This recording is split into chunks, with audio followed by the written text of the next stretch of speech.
नमस्कार। बीए भाग द्वितीय के राजस्थानी साहित्य के प्रथम प्रश्न पत्र के अंतर्गत मध्यकालीन राजस्थानी काव्य में हम नागदमन, जिसकी रचना सयाजी झूला द्वारा की गई है, उसका अध्ययन कर रहे हैं। इसके पूर्व हमने इसकी मूल कथा को देखा था और आज हम इसके मूल पाठ के 7वें चरण में प्रवेश कर रहे हैं। अब तक की कथा में माता यशोदा द्वारा भगवान श्री कृष्ण को जगाना, यमुना नदी पर गायों को लेकर जाना, यमुना नदी के किनारे पर ग्वाल बालों के साथ गेंद और गेड़ी के साथ खेलना, गेंद का यमुना नदी में गिरना और भगवान श्री कृष्ण के यमुना नदी में गेंद लाने के लिए कूद जाने के पश्चात माता यशोदा नंद बाबा का यमुना नदी पर आना, व्यथित होना गायों का, गोपियों का, गोपालिकाओं का, माता यशोदा का, यहां तक प्रसंग देखा था। उसके पश्चात जब भगवान श्री कृष्ण यमुना नदी में प्रवेश कर जाते हैं तब उनके जीवन का उद्देश्य कोई गेंद लाने का नहीं था, बल्कि वह नागराज से युद्ध करना चाहते थे। नागराज से संघर्ष करके उसके विष का दमन करना चाहते थे, ताकि उसके विष का जो प्रभाव है वो प्रभाव कम हो जाए और यमुना नदी, जिसका जल काले नाग के कारण प्रदूषित हो रहा था, वह जल प्रदूषण की समस्या समाप्त हो जाए। वहां नागरानियां वह नाग के महल में पहुंचते हैं, नागराज के महल में, और वहां नागरानियां से उनकी भेंट होती है। नागरानियां उनके रूप को, उसके बाल रूप के सौंदर्य को देखकर बहुत प्रसन्न होती है और उसके रूप सौंदर्य की, वस्त्रों की, आभूषणों की बहुत प्रशंसा करती है।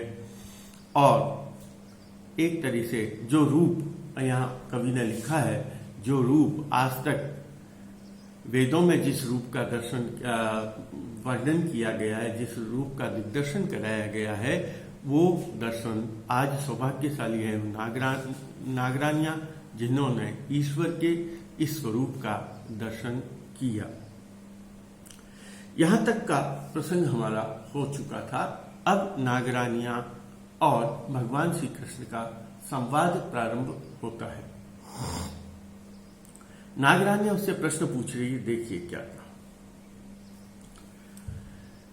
कठा हूं त आयो अठे काज केहा, ग्रहा भूलियो बापरो साप गेहा। नागरानी का प्रश्न, भगवान श्री कृष्ण का उत्तर, भली नागणी नाव्यो राह भूलो, देवो आपरी लाज लीधो दड़ूलो। नागरानी उससे प्रश्न पूछ रही है। क्या प्रश्न पूछ रही है? बालक है, उस बालक का यमुना नदी में कूदना, तैरकर नागराज के महल तक आना उनके लिए एक बहुत बड़ी आश्चर्य की बात है। और यहां उस बालक का यहां तक पहुंचना किस कारण से, किस उद्देश्य से, किस प्रयोजन से, और वे क्या प्रश्न पूछते हैं? आश्चर्य हो रहा है, फिर उससे प्रश्न पूछ रही है। कठा हूं त आयो, यह बालक कहां से आया? यह बालक से प्रश्न पूछे, तुम कहां से आए? कठा हूं त आयो अठे काज केहा, तुम नागराज के दरबार में आए हो, नागराज के महल में आए हो।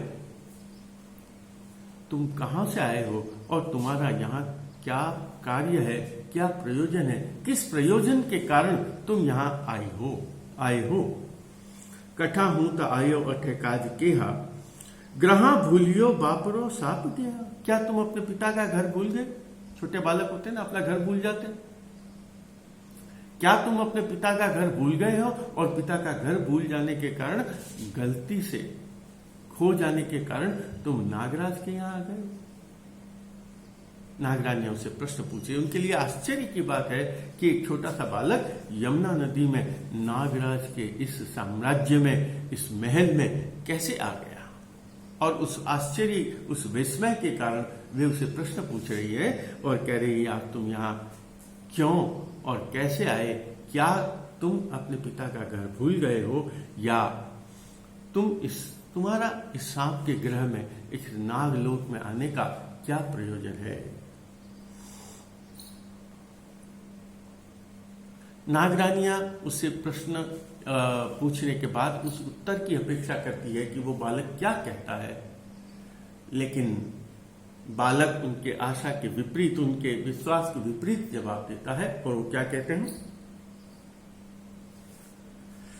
भली नागिनी नावियो राह भूलो। हे नागिन, भली नागिनी, हे भली नागिनों, नागरानियों, नावियो नहीं आया हूं। भली नागिनी नावियो राह भूलो। मैं कोई मार्ग में भटक के रास्ता भूल जाने के कारण आपके यहां इस महल में नहीं आया हूं। मैं गलती से नहीं आया हूं। जहां पहले प्रश्न पूछा ना, ग्रहा भूलियो बापुर, क्या तुम अपने घर के पिता के घर का रास्ता भूल गए इसलिए तुम यहां आए हो नागलोक में? तब वो कहती है, भली नागणी नावियो राह भूलो। मैं राह भूला हुआ, राह भटका हुआ मुसाफिर नहीं, राह भटका राहगीर नहीं हूं। ऐसा मैं भूलकर यहां नहीं आया हूं। भली नागणी नावियो राह भूलो, देवो आपरी लाज लीधो तड़ुलो। बल्कि यदि आप अपनी लाज बचाना चाहती है, आपरी लाज, आपके लिए उचित यही होगा, क्योंकि उससे तो नागराज से मिलना था, नागराज से संघर्ष करना था, इसलिए वो कह रहा है, या नागराज में गेंद यहां आई नागलोक में, मतलब अगर आप अपना भला चाहती हैं, यदि आपको उचित लगता है तो आप मुझे अपनी गेंद दे दीजिए, दड़ूलू। वह जो गेंद जो तुमने ली है, यदि आप अपना भला चाहती हैं, आपके लिए उपयुक्त यही होगा। यदि आप अपना लाज बचाना चाहती हैं, यदि आप अपनी प्रतिष्ठा बचाना चाहती हैं, तो क्या कीजिए, देवो आपरी लाज लीधो दड़ूलो। जो गेंद आपने मेरी ले ली है, वो गेंद मुझे वापस दे दीजिए। आपके लिए उचित यही होगा, आपके लिए यही समीचीन होगा कि आपके प्रतिष्ठा के अनुकूल यही बात होगी कि आपने जिस गेंद को, मेरी गेंद को ले लिया है, आप मेरी उस गेंद को लौटा दीजिए। मैं वापस, वो कह रही है, जब पूछती हैं वे कि तुम यहाँ क्यों और कैसे आ गए हो, तब भगवान से ये कृष्ण ये कहते हैं, मैं रास्ता भूला हुआ नहीं आया हूं, बल्कि मैं सीधे रूप में उसने कहा, मैं अपनी गेंद लेने के लिए आया हूं, और आपके लिए, आपकी प्रतिष्ठा के अनुकूल यही उचित होगा कि आप मुझे अपनी गेंद लौटा दें। अब जब वो कहते हैं ना भगवान, देवो आपरी लाज लीधो दड़ुलो, जोर से, आपने जो मेरी गेंद को ले लिए, आप मुझे उस गेंद को दे दीजिए। तब वह नागरानी भगवान श्री कृष्ण को क्या कहती है? कहती है कि आपको इतनी तेज बोलने की आवश्यकता नहीं है।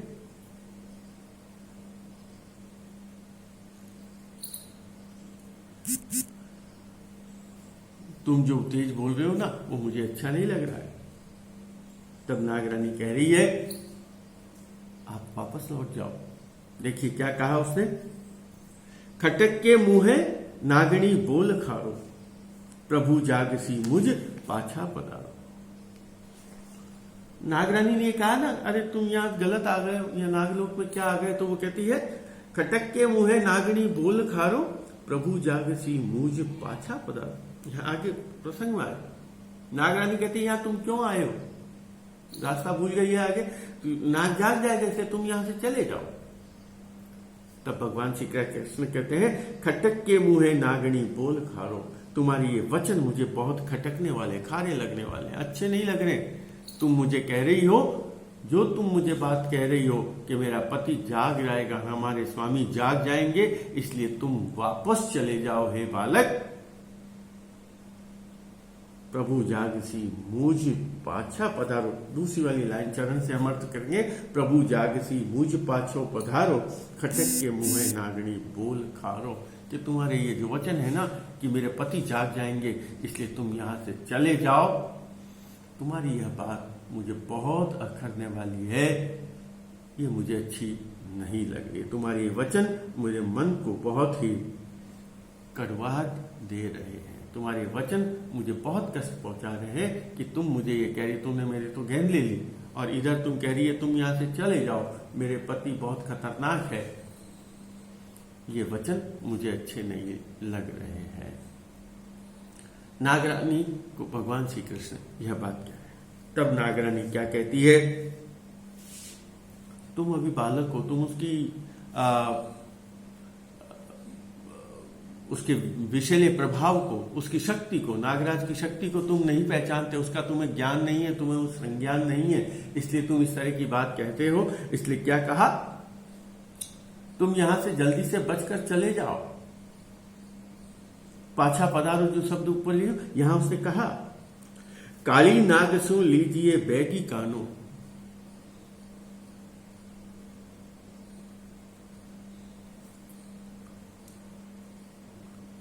अब यहां पहले अंतिम दो चरण है, तीसरे और चौथे चरण का अर्थ हम पहले देखेंगे, बाद वाले ऊपर की तो पहले और दूसरे चरण के अर्थ को देखेंगे। पहले मैंने चरणवार अर्थ बताया, अब इसका सम्मिलित। आगे क्या कहा, काली नाग सु लीजिए बैगी कानो। काली नाग से जल्दी से छुटकारा पालो, यहां से चले जाओ, कानो कर लो। काना का मतलब किनारा। तुम यहां आए हो ना, कोई बात नहीं, लेकिन अब यहां से जल्दी चले जाओ। काली नाग सु कीजिए, लीजिए बैगी कानो, किनारा कर लो। अब यहां से आ गए हो तुम, लेकिन अब यहां से तुम जल्दी चले जाओ। क्यों चले जाओ जल्दी, क्योंकि तुम यमुना नदी के अंदर नागलोक में आ गए हो, और इस नागलोक में आने के कारण पड़ियो तात सोजे, तुम्हारा पिता तुम्हें बाहर ढूंढ रहा होगा। तात यानी पिता। पड़ियो तात सोजे चढ़े मात पानो, और तुम्हारी माता भी तुम्हें अपना दूध पान कराने के लिए, अपना दूध पिलाने के लिए परेशान हो रही होगी, व्यथित हो रही होगी, आकुल व्याकुल हो रही होगी। इसलिए तुम यहां से शीघ्रता से चले जाओ। अब यहां से इसका पूरा अर्थ देखेंगे। नागरानी उसे कहती, जब वो कहते हैं ना आप मेरा गेंद दे दीजिए, आपने जो मेरी गेंद ली है, आपके लिए उचित यही होगा, आपकी प्रतिष्ठा के अनुकूल यही है कि आप मेरी गेंद को लौटा दीजिए। तब नागरानी क्या कहती है, नागरानी कहती है, हे बालक तुम यहां से चले जाओ, काली नाग सुन लीजिए बैगी का, तुम यहां से जल्दी यहां से मुक्त होकर चले जाओ, काली नाग से बचकर उसके किनारा करके हुए चले जाओ, क्योंकि अन्यथा तुम्हारा पिता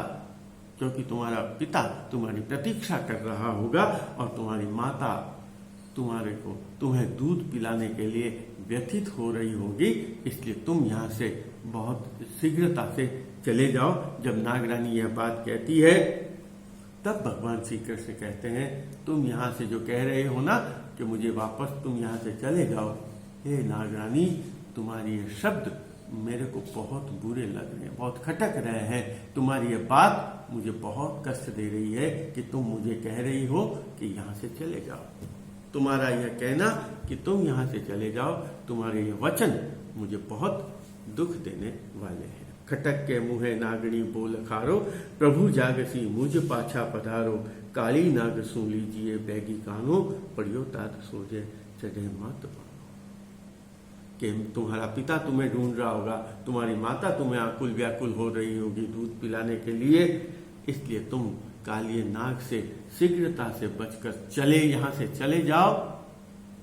नागरानी के इस कहने पर भगवान श्री कृष्ण कहते हैं कि तुम्हारा यह कथन, तुम्हारी यह बात मुझे बहुत कष्ट दे रही है। कौन सी बात कष्ट दे रही है, कि मेरे भगवान जाग जाएंगे, मेरे स्वामी जाग जाएंगे, इसलिए तुम यहां से लौट जाओ। यह बात मुझे अच्छी नहीं लग रही है।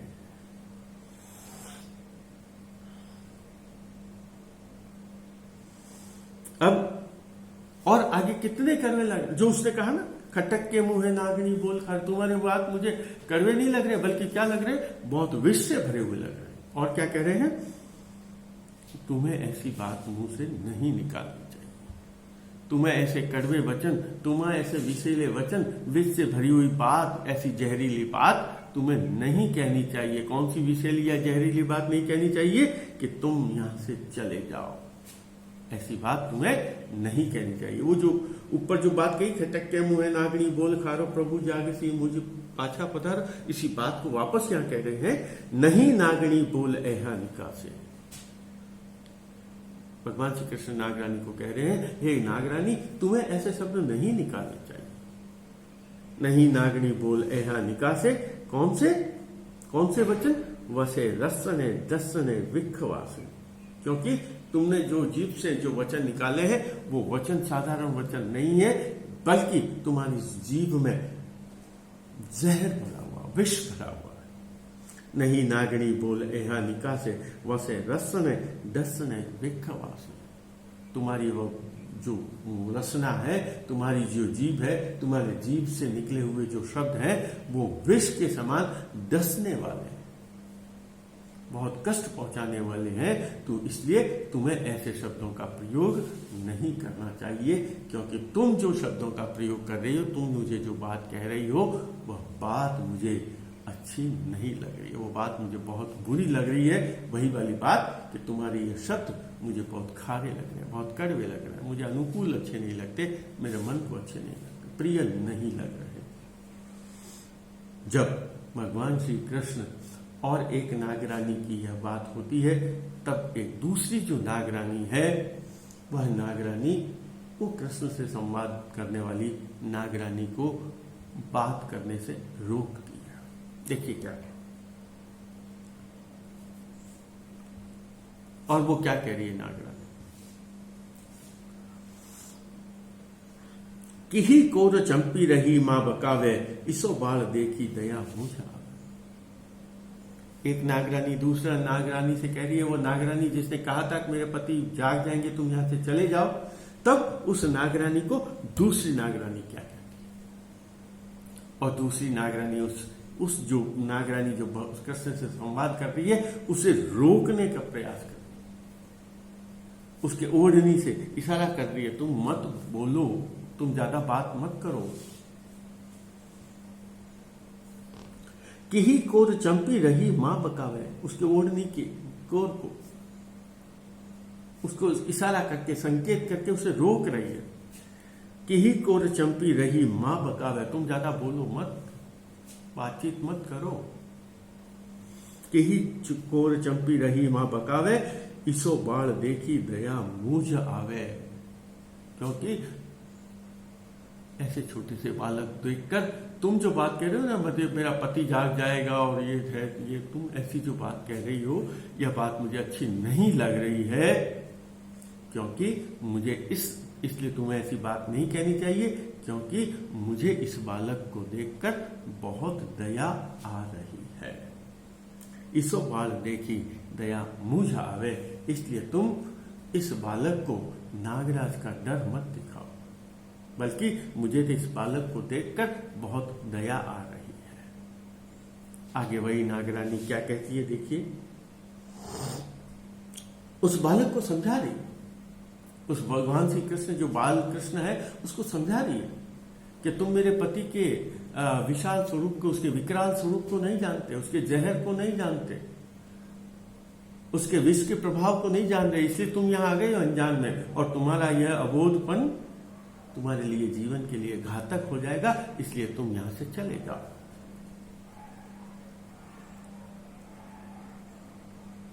क्योंकि वह जो इतना विषैला है, इतना खतरनाक है, इतना डरावना है, इतना भयंकर है कि वो तो किसी को अपने गुस्से के आगे किसी को ना तो छोटा बड़ा कुछ गिनता ही नहीं। क्या कहा उसने, हजारा मुखा जागसी नाग हेवा, वह कालिया नाग जिसके सहस्र फन है। आपने देखा होगा चित्र, कई बार ऐसे चित्र कैलेंडर आदि दिखाई देते हैं जिसमें सहस्र फन है एक नाग के, और बाल कृष्ण उस पर उसके फनों पर खड़े होकर मुरली बजा रहे, वही सहस्र फन। तो वो नागरानी क्या कह रही है, हजारा मुखा जागसी नाग हेवा, मेरे हमारे पति है ना, उस पति के हजारों मुंह है, हजार सहस्र फन है।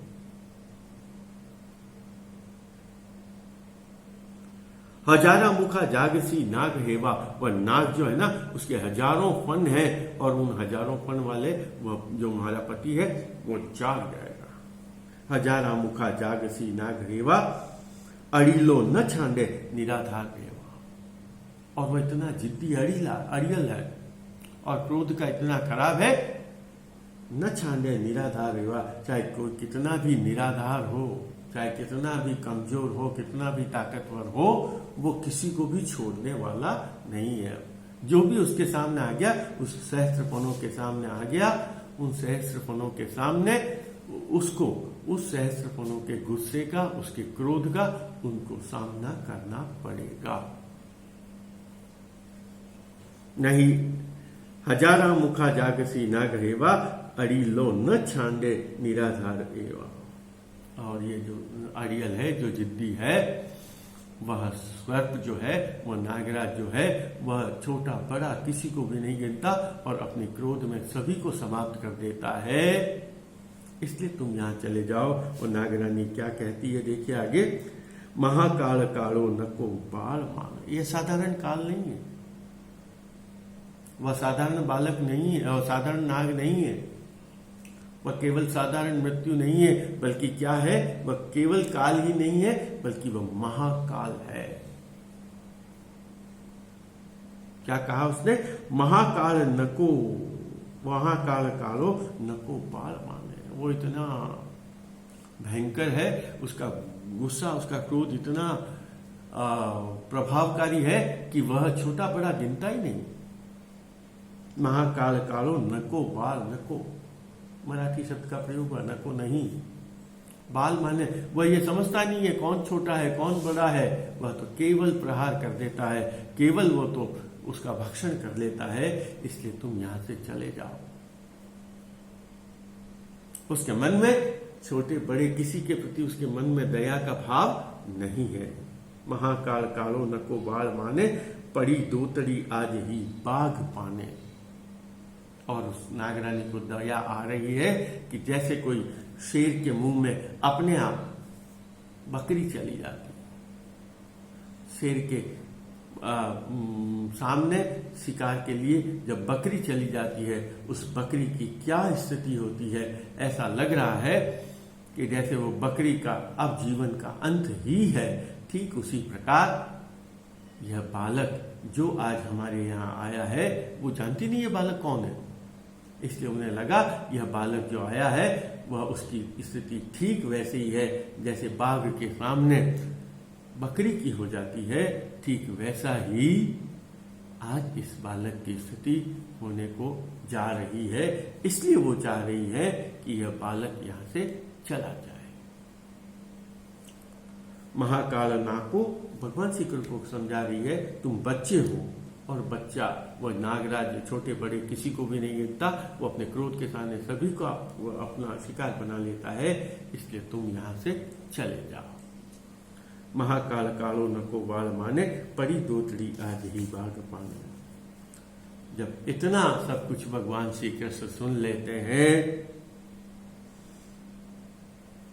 तब अब वे अपने वास्तविक स्वरूप में आते हैं और जिस उद्देश्य के लिए यहां आए थे उस उद्देश्य को प्रकट करते हैं। इस प्रश्न में जो नागरानी और भगवान श्री कृष्ण का संवाद है, उस संवाद को ही के संबंध में प्रश्न आता है कि नागरानी और भगवान श्री कृष्ण के बीच में क्या संवाद हुआ है। उस संवाद यहां से शुरू हुआ था, जहां पहले तो उसका श्रृंगार का होता और जहां उसने पूछा तुम कहां से आए हो, क्या हो, ये यहां से संवाद प्रारंभ हुआ। आगे काफी लंबे दूर तक चलेगा। अब हर छंद में दो बातें, एक बात भगवान श्री कृष्ण कह रहे हैं, दूसरी बात में नागरानी जवाब दे रही है, नागरानी पूछ रही है, भगवान श्री कृष्ण जवाब दे रहे, संवाद। अब यहां भगवान श्री कृष्ण क्या कह रहे हैं, देखिए। जावो नागणी नाग वेगो जगाड़ो, अथे मांडसा आज बेहू अखाड़ो, रडीजे ईसा मात आगे रढ़ाड़ा, चबीजे नहीं बोल ए काल चाड़ा। देखिए कितनी सुंदर बात। अभी तक वो नागरानी समझ नहीं पाएगी कि ये बालक कौन है। वो समझ रही है ये साधारण बालक है और यह साधारण बालक क्या कर रहा है, यहां आ गया है और कालिये नाग से युद्ध करने की बात, कालिये नाग से दंगल करने की बात, उससे मल्ल युद्ध करने की बात कर रहा है कि मैं उससे संघर्ष करूंगा। जहां पहले उसने कहा जहां पहले उसने कहा था पड़ी दोतड़ी आज ही बाग पानी, तो यहां वापस उस बात को कहा कि जब भगवान श्री कृष्ण ने कहा जावो नागणी नाग वेगो जगाड़ो, तुम जाओ अपने, तुम तो इतना करो, तुम जाओ और अपने पति नागदेव को जगा कराओ, जाओ नागणी नाग वेगो जगाओ, जल्दी से उसको जगा के आओ, जल्दी से उसे जगाओ। क्यों जगाना चाहते हैं भगवान श्री कृष्ण? अपना जवाब भी देते हैं, आगे अपनी बात को, अपने उद्देश्य को भी कहते हैं कि जाओ नागणी नाग वेगो जगाड़ो, अठे मांड सा आज बेहू अखाड़ो, आज हम दोनों युद्ध करेंगे, मल्ल युद्ध करेंगे। जाओ नागणी नाग वेगो जगाड़ो, अठे मांड सा आज बेहू अखाड़ो, हम दोनों जने मिलकर आज यह मल्ल युद्ध करेंगे, कुश्ती करेंगे। अखाड़ा का मतलब होता है कुश्ती, जहां अस्त्र शस्त्रों से युद्ध नहीं होता, हाथों से युद्ध होता है, उसे मल्ल युद्ध कहा जाता है। तो उसने कहा जाओ नागणी नाग वेगो जगाड़ो, अठे मांड सा आज बेहू अखाड़ो। जब ये बात भगवान श्री कृष्ण बहुत ही दृढ़ता के साथ कहते हैं, तब नागरानी को लगता है यह बालहट है, राजहट, बालहट, तिरियाहट। तो यहां उसने कहा योगहट, तो यहां वो हट क्या कहा है? ये बालहट है, यह बालक की जिद है, छोटा के बालक की जिद है, और वो ये जिद कह रहा है, उस जिद में, हट में क्या कह रहा है कि मैं नागरा से युद्ध करूंगा। इसे उसको समझाने के लिए कह रही है, रडी जे ऐसा मात आगे रडाड़ा, चबी जे नहीं बोल ए काल चाड़ा। बहुत सुंदर काल चाड़ा से शब्द है। रडी जे ईसा माता आगे रडाड़ा, क्या कहा उसने कि तुम जिस प्रकार की जिद कर रहे हो, तुम जिस प्रकार का हट कर रहे हो, रडने का मतलब है हट करना। रडीजे ईसा मात आगे है बालक, ऐसी जिद, ऐसा हट तो केवल अपनी माता के सामने किया जाता है। भगवान श्री कृष्ण ने किया ना, चंदा चाहिए मुझे, चंद्रमा, वो असंभव था। तो उसने कहा यह भी जो तुम जिद कर रहे हो, ये तुम्हारी माता के आगे जाके करना, यहां इस प्रकार का हट चलने वाला नहीं। रडी जैसा मात आगे रढ़ाड़ा, इस प्रकार की जिद, इस प्रकार का हट हमें नहीं करना चाहिए, तुम्हें नहीं करना चाहिए। रडी जे ईसा मात आगे रढ़ाड़ा, क्यों रढ़ाड़ा? बात का क्या कहा? चबी जे नहीं बोल ए काल चाला, और कभी भी भूल कर भी ऐसी बात, तुम जो ये बात कह रहे हो ना कि मैं नागराज से युद्ध करूंगा, यह नागराज से युद्ध करने का जो हट है वो साधारण हट नहीं है, बल्कि भूल कर भी ऐसी बात अपने मुंह से मत निकालना, क्योंकि यह छवि ये जो शब्द तुम कह रहे हो, ये शब्द बोलने लायक नहीं है, कहने लायक नहीं है, क्योंकि यह तुम्हारा संकल्प जो है, नागराज से युद्ध करने का संकल्प जो है, वह तुम्हारे मृत्यु का निमंत्रण लेकर आएगा। जो तुम्हारा यह संकल्प है या तुम्हारी जो यह बात है, वह बात साधारण बात नहीं है, बल्कि यह सीधे सीधे रूप में एक मृत्यु का संकेत है। ऐसा लग रहा है जैसे तुम यह बात कहकर मृत्यु के गोद में जा रहे हो, मृत्यु के आगोश में जा रहे हो। छवि जे नहीं बोल ए काल चाला, काल चाला का मतलब है जो मृत्यु को निमंत्रण देने वाले हैं, जो मृत्यु का संकेत करने वाले हैं, ऐसे वचनों को कभी भी नहीं निकालना चाहिए। तुम जो यह शब्द बोल रहे हो, कि तुम जो ये बात कह रहे हो, तुम वचन जो निकाल रहे हो कि जाओ तुम अपने पति को जगा कर आओ और हम नागराज को जगा के आओ, हम दोनों मल्ल युद्ध करेंगे। नागरानी कह रही है तुम्हारा यह हट जो है वह साधारण हट नहीं है, बल्कि यह जो हट है वह बाल हट तुम्हारे मृत्यु का, काल का निमंत्रण देने वाला है, या इसमें तुम्हारा काल छुपा हुआ है। रडी जे ईसा मात आगे रढ़ाड़ा, चबी जे नहीं बोल ए काल चाड़ा। और उसने क्या कहा? तुम तो केवल जिद कर रहे हो, हट कर रहे हो, क्या तुमने कभी नागराज को देखा है? नागरानी प्रश्न पूछ रही है। क्या तुमने नागराज के उसके विश्व की विशालता को, उसकी शक्ति की विशालता को, उसके प्रकोप को सुना है या आंखों से देखा है?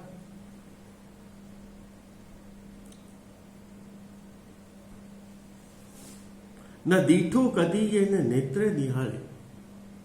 कि तुम जो बात कह रहे हो इसका मतलब निश्चित रूप से है तुम्हें यह पता नहीं है कि नागराज कौन है, तुमने नागराज के बारे में भी देखा सुना नहीं है, इसलिए तुम इस प्रकार की बात कह रहे हो। न दीठो कदी ये, दीठो का मतलब देखा, न दीठो कदी ये न नेत्र निहाले, अपनी आंखों से भी तुमने नहीं देखा, पास से बहुत गौर से तुमने नहीं देखा कि नागराज कौन है, क्या करता है, कैसा है वह। न दीठो कदी ये न नेत्र निहाली, काने ही नथी सांभलियो नाग काली। और उसके प्रभाव को, उसकी शक्ति को तुमने अपनी कानों से भी नहीं सुना, यानी उसकी शक्ति के प्रभाव को, उसकी विशालता को, उसके बल को, उसके जहर विष के प्रभाव को के बारे में न तो तुमने देखा है, न तो सुना है, न ही उस कालिय नाग को जिसके सहस्रफन है उसको तुमने अभी तक अपनी आंखों से देखा है। उसके